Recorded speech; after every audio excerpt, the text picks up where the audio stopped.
Salam warga kerajaan. Saya ingin membacakan sebuah ayat di dalam Yohanes pasal yang ke-21 ayat yang ke-25. Demikian firman Tuhan. Alkitab berkata demikian, masih banyak hal-hal lagi yang diperbuat oleh Yesus, tetapi jikalau semuanya itu harus dituliskan satu persatu, maka agaknya dunia ini tidak dapat memuat semua kitab yang harus ditulis. Maksud daripada ayat ini adalah menggambarkan bagaimana Yesus yang kita sembah, Yesus yang kita percaya sebagai Tuhan adalah memang benar-benar Allah membuat mujizat. Dan 3,5 tahun kehidupannya di bawah kolong langit ini yang dilakukan Yesus dari hari ke hari, Alkitab berkata maka Yesus berjalan didorong oleh belas kasihan, dan dia menyembuhkan orang-orang sakit, orang lumpuh, orang tuli, orang buta. Tuhan sembuhkan dalam kehidupan mereka. Nah, hari ini mungkin kita menghadapi hal-hal, masalah-masalah yang luar biasa pelik dalam kehidupan saudara dan saya. Kita harus tahu dan kita harus ingat bahwa Tuhan kita yang namanya Yesus adalah Tuhan yang membuat mujizat. Karena memang untuk itulah dia datang, untuk mendemonstrasikan kuasa Bapa di sorga, di bawah kolong langit ini. Supaya di dalam nama Yesus bertekuk setiap lutut dan setiap lidah mengaku bahwa Yesus adalah Tuhan. Hari ini saya nggak tahu masalah dan persoalan apa yang Bapak dan Ibu sedang hadapi di dalam keluarga, rumah tangga, pekerjaan, bisnis, pelayanan. Tapi satu hal yang saya tahu bahwa Tuhan yang saya sembah, yang saya kenal yang namanya Yesus, Dia sanggup untuk membuat perkara-perkara, Dia sanggup untuk membuat mujizat yang tidak mungkin menjadi mungkin. Saya ingin bersaksi tentang proses kelahiran daripada putri saya yang kedua.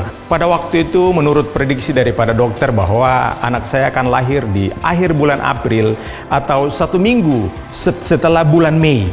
Dan kami menikmati suasana rumah tangga yang sangat luar biasa sekali. Tanpa terasa sudah melewati tanggal prediksi daripada yang diprediksikan oleh dokter.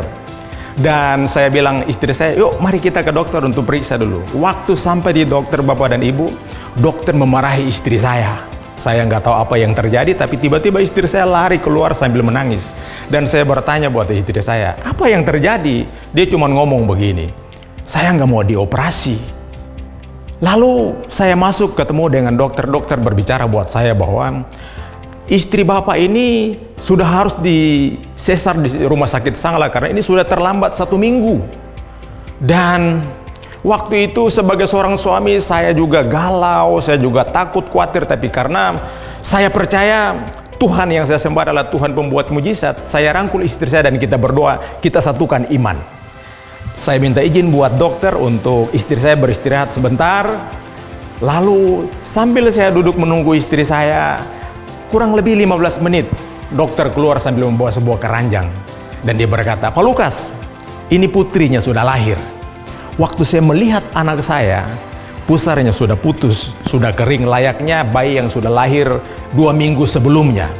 Matanya sudah terbuka. Kalau menangis seperti rocker, wow! Satu waktu ketika saya pulang pelayanan dari lembah pujian, saya sedang duduk dan seperti Tuhan bertanya buat saya, bayimu yang 1 minggu di dalam kandungan itu siapa yang beri makan? Saya bilang saya nggak tahu.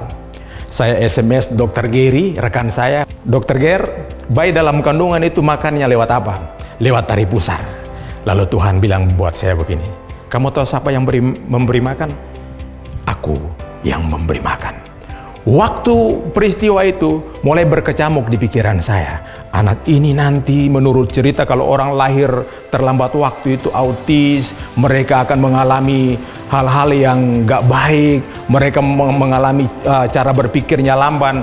Tapi waktu itu saya klaim firman Tuhan. Saya percaya bahwa kalau Tuhan sudah memberi anak saya lahir secara normal, maka Tuhan yang sama yang namanya Yesus sanggup untuk memberikan anak saya hal-hal yang luar biasa. Dan hari ini putri saya yang 1 minggu pusar sudah putus di dalam rahim ibunya, hari ini sudah berusia 19 tahun. Dia bekerja sambil kuliah. Bapak dan Ibu saudaraku, kita lihat di sini bahwa kita nggak rugi ikut Yesus Kristus Tuhan. Sebab pada waktu kita menghadapi masa-masa sulit, mujizatnya selalu nyata dalam kehidupan saudara dan saya. Tuhan memberkati.